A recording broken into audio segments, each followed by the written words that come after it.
जी स्वागत है आप सभी का मनु एकेडमी में। आज फिर से मैं दो क्वेश्चन आपके डिस्कस करने वाला हूं। पहला क्वेश्चन तो ये है कि जो जीपीएससी आरटीओ की वैकेंसी है और एएमबीआई की वैकेंसी है, इसके लिए कोचिंग ज्वाइन करना ठीक रहेगा कि नहीं रहेगा। अगर ठीक रहेगा तो ऑफलाइन वाला ठीक रहेगा कि ऑनलाइन वाला ठीक रहेगा। कुछ लोग तो ये भी पूछ रहे हैं कि आप ही बता दो कौन सी कोचिंग ज्वाइन कर लें या फिर ऑनलाइन में किसका कोर्स परचेज कर लें। पहला क्वेश्चन। दूसरा क्वेश्चन ये है कि आपने जो एएमबीआई की प्लेलिस्ट ऐड किया है, मैं आगे आपको दिखा दूंगा कि कैसे प्लेलिस्ट में जाना है। जो आप कह सकते हो फोल्डर ऑफ प्लेलिस्ट है। तो आप ये पूछ रहे हो कि क्या उसमें एएमबीआई का कंप्लीट सिलेबस है। अगर वो उतना हम कर लेते हैं तो क्या हमको कोचिंग ज्वाइन करने की ज़रूरत है या यहाँ से काम चल जाएगा। इन दोनों सवाल को डिस्कस करेंगे। सेम चीज़ें एआरटीओ के रेफरेंस में भी कर सकते हैं, बट एआरटीओ की मैं बातें यहाँ पे इसलिए नहीं करूँगा क्योंकि एआरटीओ का सिलेबस अभी कंफर्म नहीं हुआ है। तो मुझे नहीं पता कि मेरे चैनल पे कितनी चीज़ें आपके एआरटीओ के काम की हैं। वैसे हैं काफ़ी सारी चीज़ें, बट हम श्योरिटी से नहीं कह सकते। और कितनी नई चीज़ें उसमें आएंगी जो मुझे ऐड करना होगा और कितना एफिशिएंटली मैं ऐड कर पाऊँगा, इस बात की मैं श्योरिटी आपको नहीं दे सकता अभी। पर एएमबीआई का मोस्ट प्रॉब्ली सारी चीज़ें फिक्स है, इसलिए हम एएमबीआई को डिस्कस करेंगे। वीडियो स्टार्ट करने से पहले मैं माफ़ी चाहूँगा आप लोगों से। हो सकता है आपके दिमाग में भी आ रहा होगा कि आजकल मैं बस केवल ज्ञान बांटने वाली वीडियो बना रहा हूँ, वैल्यू एडेड वीडियो कहाँ गई। मतलब जिससे आपके एग्ज़ामिनेशन में कोई वैल्यू ऐड हो, जिसको देख के आपके एग्ज़ाम में मार्क्स कुछ पॉजिटिव हो, वो वाली वीडियो मैं कब बनाऊंगा। तो इसके लिए माफ़ी चाहता हूँ। इस टाइम थोड़े से आपके एग्ज़ाम थे, बीपीएससी के एग्ज़ाम थे, आपके राजस्थान वाले एग्ज़ाम थे, आपके जीपीएससी के तो काफ़ी टाइम पहले हुए थे, बट थोड़ा इसमें मेरा शेड्यूल पैक था इसलिए मैं नहीं कर पा रहा था। बट मैं कोशिश करूँगा कि बहुत जल्दी उन चीज़ों पर मैं रिटेन करूँ और आपका जो वैल्यू एडेड वीडियोज़ हैं वो भी आएँ। अब ये बात इसलिए मैं कर रहा हूँ क्योंकि ये फ्रिक्वेंटली आप लोग पूछ रहे हो। पहला वाला जो क्वेश्चन आपका है वो ये है कि हमें कोचिंग ज्वाइन करना चाहिए या फिर नहीं करना चाहिए। तो इस पे मैं पहले भी डिस्कशन किया हूँ, आज फिर से यही कहूँगा कि अगर आप फ्रेशर हो और आपको लगता है कि आप खुद से नहीं कर पाओगे या फिर आपके फंडामेंटल बहुत वीक हैं, आपको खुद से पढ़ने पे चीज़ें समझ नहीं आती हैं, आपने ढंग से बीटेक की पढ़ाई नहीं किया है, तो फिर आपको कोचिंग कर लेना चाहिए। तब आप खुद से नहीं कर पाओगे और इतना टाइम नहीं है। पर अगर आपको चीज़ें आती हैं, आपने पहले से पढ़ा हुआ है, चीज़ें आप समझ सकते हो खुद से, आपको बहुत ज़्यादा स्ट्रगल करने या किसी की हेल्प लेने की ज़रूरत नहीं है, तब मेरी एडवाइस होगी कि आप कोचिंग ज्वाइन ना करें। क्यों? क्योंकि कोचिंग बहुत सारे लोग करते हैं, सिलेक्शन कुछ ही का होता है। रीज़न यही है कि केवल कोचिंग करने से नहीं होगा, क्योंकि अगर आपको पहले चीज़ें आती हैं तो फिर कोचिंग में जाके आपका टाइम वेस्ट ही हो रहा है एक तरह से। वहाँ पे वही सारी चीज़ें रिपीट किया जाएगा, आप उसी लेक्चर में बैठोगे, आपको रिवाइज़ करने का टाइम नहीं मिलेगा, आपको प्रैक्टिस करने का टाइम नहीं मिलेगा। तो अल्टीमेटली वैसे कोचिंग का कोई फ़ायदा होता नहीं है। पर उन कैंडिडेट को ज़रूर फ़ायदा होगा जो एकदम से जीरो हैं या नेगेटिव लेवल पे हैं या फिर पॉजिटिव हैं तो बहुत पीछे हैं, तो वैसे को कोचिंग ज्वाइन करना चाहिए। बाकी आप खुद से पढ़ सकते हो, आपने अच्छे से पढ़ा है, चीज़ें समझ में आती हैं, फंडामेंटल ठीक है, तो मेरा रिकमेंडेशन होगा कि आपको कोचिंग पे फोकस नहीं करना चाहिए।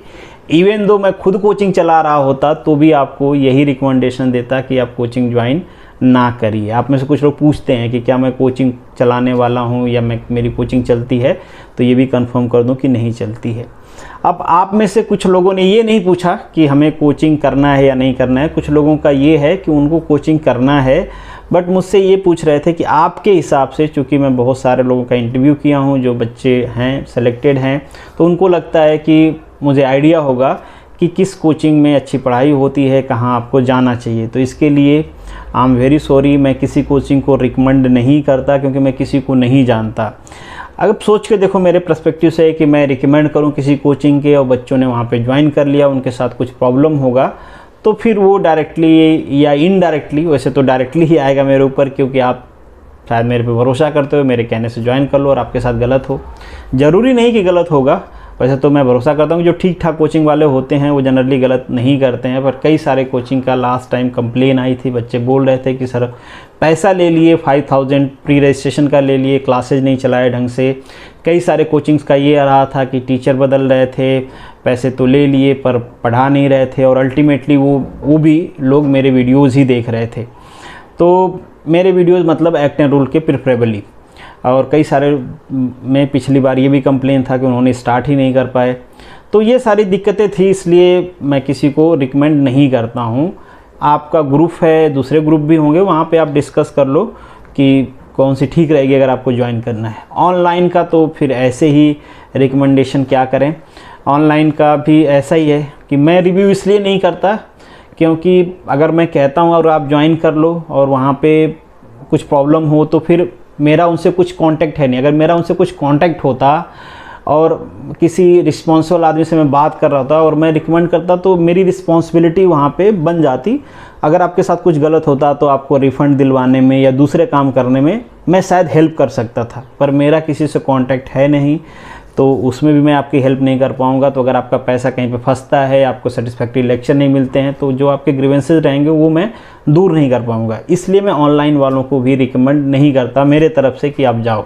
ऑनलाइन में अच्छा भी होंगे, ख़राब भी होंगे, दोनों होंगे, तो ये आप अपना डिस्कशन कर लेना ग्रुप में। कई सारे लोगों ने परचेज किया होगा, वहाँ से आपको ठीक ठाक रिव्यू मिल जाएगा, कर लेना। जिनको कोचिंग करना है, जिनको नहीं करना है, जिनको ये है कि मेरा जो मटेरियल है क्या वो सफिशिएंट है, तो मैं आपको भरोसा दिलाता हूँ कि जब आप एग्ज़ाम दे के आओगे तो मटेरियल आपको मोर देन सफिशिएंट लगेंगे। कुछ चीज़ें मैं आपको रिकमेंड करूँगा जो आपको पहले करना है, जैसे अमेंडमेंट सीरीज बहुत इंपॉर्टेंट है, पहले कर लेना। आपको एमसीक्यू जो मैंने करवाए हैं वो कर लेना है।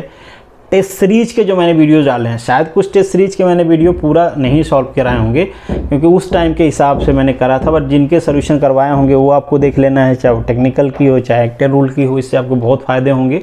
और मैंने अराउंड सारे वीडियोज़ ऐड कर दिए हैं जो आपको सेपरेट कुछ सब्जेक्ट्स ऐड किए गए थे, जैसे मैकेनिक्स हुआ, इंजीनियरिंग ड्राइंग हुआ, कैड कैम हुआ, आपका ऑटोमोबाइल हुआ, आपके दूसरे जो कुछ ऐसे सब्जेक्ट्स हैं जैसे व्हीकल डायग्नोसिस हुआ, व्हीकल पोल्यूशन हुआ, ये सारी चीज़ें वहाँ पे सेपरेटली ऐड किया गया है। पूरा सिलेबस डिटेल में कवर्ड है। एक दो टॉपिक मैं भूल रहा हूँ, जैसे कि आपका रिसेंट चेंजेस इन ऑटोमोबाइल, फिर ऑटोमोबाइल सेफ्टी से रिलेटेड जो हैं आपके, वो सारी चीज़ें मैंने ऑलरेडी प्लेलिस्ट बनाया हुआ है। डेफिनेटली उसमें कुछ चीज़ें मैं ऐड करूँगा, आगे कुछ नई टेक्नोलॉजी आई होंगी, जो इंपॉर्टेंट पॉइंट्स होंगे वो ऐड करेंगे। हाँ, AMBI के लिए मुझे लगता है कि आप डेडिकेटेड हो, वीडियो देखते देखते आप बोर नहीं होते हो, नींद नहीं आती है, क्योंकि ऑफलाइन क्लास की थोड़ी सी चीज़ें ऐसी होती हैं। तो अगर आप ऑनलाइन क्लास ले रहे हो इसलिए क्योंकि आपको कुछ नहीं आता है, तो मुझे लगता है थोड़ा सा मेहनत करोगे तो यूट्यूब चैनल से भी हो जाएगा। बट आपको लगता है कि आप उतना डेडिकेटेड नहीं हो, आपको जब तक वर्कलोड सामने से नहीं मिलता है तब तक आप सेल्फ मोटिवेटेड नहीं हो, आप खुद से नहीं कर पाते हो, तो मैं रिकमेंड करूँगा फिर ऑनलाइन कोचिंग कर लो, क्योंकि वो आपसे इंगेज रहेंगे, आपको काम देंगे। तो थोड़ा सा क्या होता है कि 1-to-1 इंटरेक्शन होता है, तो आदमी थोड़ा सा सेल्फ मोटिवेटेड भी रहता है। एक क्वेश्चन छूट गया था, उसको मैं फिर से कर लेता हूँ कि कोचिंग अगर ज्वाइन करना है तो ऑफलाइन करना चाहिए या ऑनलाइन। अगर ज्वाइन करना है जिनको, उनको तो मेरे हिसाब से तो रिकमेंडेड होगा कि आप ऑफलाइन करें अगर पॉसिबल है, क्योंकि जो फिज़िकल कोचिंग होती है उसमें थोड़ा सा अट्रैक्शन भी होता है। कई सारे लोगों को जाके अट्रैक्शन हो जाता है, फिर वो अट्रैक्शन ही पड़ जाते हैं, फिर प्यार मोहब्बत, कोचिंग गई अपनी जगह, कई सारे लोग प्यार मोहब्बत से बाहर निकल के बाद में निकाल भी लेते हैं क्योंकि उनको झटका लगता है, तो गलती से निकल गया अट्रैक्शन। बट इंट्रैक्शन जो होता है फैकल्टी के साथ वो आपका ज़्यादा बेहतर तरीके से रहता है। तो जो ट्रेडिशनल तरीका है वो तो अच्छा ही है, पर ऑनलाइन का एक फ़ायदा है कि थोड़ी फ़ी कम होती है। तो अगर आपके पास फाइनेंशियल कंस्ट्रेन है तो आपको ही उसको समझना है। ऐसा नहीं कि सब कुछ करके कैसे भी ऑनलाइन में ले लिया एडमिशन, पैसा दे दिए, फिर बाद में पैसे के लिए टेंशन में मरे जा रहे हैं कि सिलेक्शन नहीं होगा तो यार इतना पैसा खर्चा कर दिया, फिर घर वाले क्या कहेंगे, फिर ये क्या कहेंगे। तो ऑनलाइन में थोड़ा कम पैसे में हो जाएगा, तो देख लो आपके लिए क्या बेहतर है, ये आपसे अच्छा कोई नहीं जानता होगा।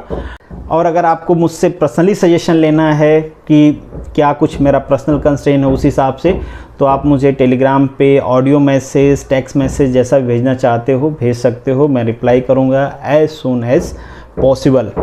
पर बिलीव मी, अगर आप डेडिकेटेड हो कि आपको सिलेक्शन चाहिए तो मैं गारंटी देता हूँ, आप पढ़ने के लिए डिसाइड करके रखो, सिलेक्शन 100% होगा। ऐसे ऐसे लड़कों का सिलेक्शन हुआ है, मैक्सिमम नॉन कोचिंग वाले बच्चों का सिलेक्शन हुआ है जो घर पे पढ़े हैं, डेडिकेशन के साथ पढ़े हैं और मेरे साथ भी जुड़े रहे हैं।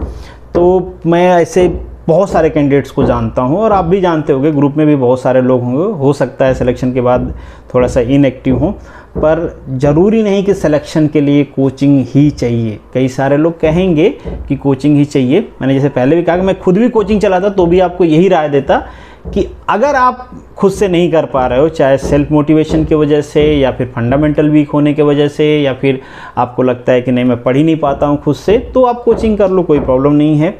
अगर आप खुद से पढ़ सकते हो तो सबसे बेहतर होता है सेल्फ स्टडी। मटेरियल दुनिया भर का अवेलेबल है, ज्ञान भी दुनिया भर का अवेलेबल है। बाबा जी लोग जैसे आके बैठ जाते हैं, ज्ञान देते हैं, एडवाइस भी अवेलेबल है। तो आपको सेल्फ एक्सपेरिमेंट भी नहीं करना है, क्या पढ़ना है क्या नहीं पढ़ना है, या कोचिंग वाले भी बताते हैं, दूसरे इंडिपेंडेंट लोग भी बताते हैं। तो उन सब चीज़ों की कोई कमी नहीं है, आपको मिल जाएगा बिना कोचिंग किए हुए। तो आपके पास डेडिकेशन है तो मैं तो कहूँगा कि आप खुद से पढ़िए। खुद से जब आप पढ़ोगे ना तो मैं गारंटी देता हूँ कोचिंग वाला आपसे हार जाएगा। वो इसलिए हार जाएगा क्योंकि कोचिंग वाला जो क्लास में सीखेगा ना, जब तक उसको रिवाइज नहीं करेगा उसको 0 मार्क्स मिलेगा, इस बात की मैं गारंटी देता हूँ। पर जिस टाइम में वो कोचिंग में क्लास में पढ़ रहा होगा उसी टाइम पे आप पढ़ रहे होगे, रिवाइज भी आपका हो रहा होगा। क्योंकि एक बार आप खुद भी सोच के देखो, कभी कोचिंग करके आए, ब्लैंक सो गए, 6-7 घंटे की कोचिंग किए, थक गए, सो गए, तो फिर क्या होगा? फिर सब काम ख़त्म, वो 6 घंटे की पढ़ाई हो गई बर्बाद। क्योंकि उसको रिवाइज करना होता है कंपलसरी, क्योंकि वो तो मास्टर के दिमाग से निकल के आया है ना, आपके दिमाग में तो गया नहीं है जब तक आप उसको रिवाइज नहीं करोगे। तो ये फ़ायदा होता है कि यहाँ पे आपका टाइम बचता है, उस टाइम में आप रिवीजन कर पाते हो कोचिंग के टाइम में। तो ज़्यादा टाइम रहता है आपके पास। अगर आप घर पे सेल्फ स्टडी से पढ़ते हो, मटेरियल तो मिल ही जाता है। तो ये मेरा सजेशन है, बाकी आपके लिए, आप मुझसे ज़्यादा बेहतर तरीके से जानते हो कि आपको क्या करना चाहिए। तो यहाँ पे बाबा जी के ज्ञान को ख़त्म करते हैं, आप भी बोर हो गए होगे। और अब आपको ये बता देता हूँ कि मेरे प्लेलिस्ट के फोल्डर में कैसे जाना है आपको और कहाँ से आपको वो सारे प्लेलिस्ट मिल पाएंगे। तो आपको अपने YouTube चैनल में जाना है, सर्च करना है मनु एकेडमी। मनु एकेडमी जैसे ही सर्च करोगे ये चैनल मेरा ओपन होगा। इसके बाद इसको ओपन कर लेना है। यहाँ पे आप नीचे आ जाओगे ना, तो जो चैनल मेरा ओपन करके नीचे आओगे तो यहाँ पे आपको नज़र आएगा GPSC MBI exam 2022 complete syllabus. Already इससे पहले का जो सिलेबस है मैंने डिटेल में कवर कराया हुआ है। अब आपको प्लेलिस्ट के लिए भटकना ना पड़े, इसलिए मैंने यहाँ पे पूरा प्लेलिस्ट का एक फ़ोल्डर बना दिया है। ठीक है, आप इंडिविजुअली ओपन करोगे तो एक एक प्लेलिस्ट यहाँ पे ओपन हो जाएगी। ये सारी चीज़ें आपके सिलेबस के हिसाब से हैं, एज पर सिलेबस हैं। डेफिनेटली कुछ पॉइंट्स जो होंगे आपके टेक्निकल के वो थोड़ा बहुत आगे पीछे होंगे, वो मैं बाद में कवर कर दूंगा। अगर आपको कुछ पॉइंट्स नहीं मिल रहे हैं तो मुझे बोल देना। कुछ नई चीज़ें जो ऐड होंगी या मुझे लगेगा कुछ नया कराना है, जैसे आपकी टेस्ट सीरीज हुई, आपके प्रीवियस ईयर पेपर सोल्यूशंस हुए, कुछ MCQs ऐड करने हैं, जैसे एक्ट्स में या फिर रूल में जो चेंजेज हुए हैं उसको लेके MCQ, तो वो सारी चीज़ें मैं बाद में आपको करा दूंगा और ये आप यहाँ से देख पाओगे। ये उनके लिए बता रहा हूँ जो कोचिंग करने नहीं जा रहे हैं। डेफिनेटली अगर आप कोचिंग करने जाओगे तो आपको लोग कराएंगे ही कराएंगे। खैर निकलता हूँ, जय हिंद।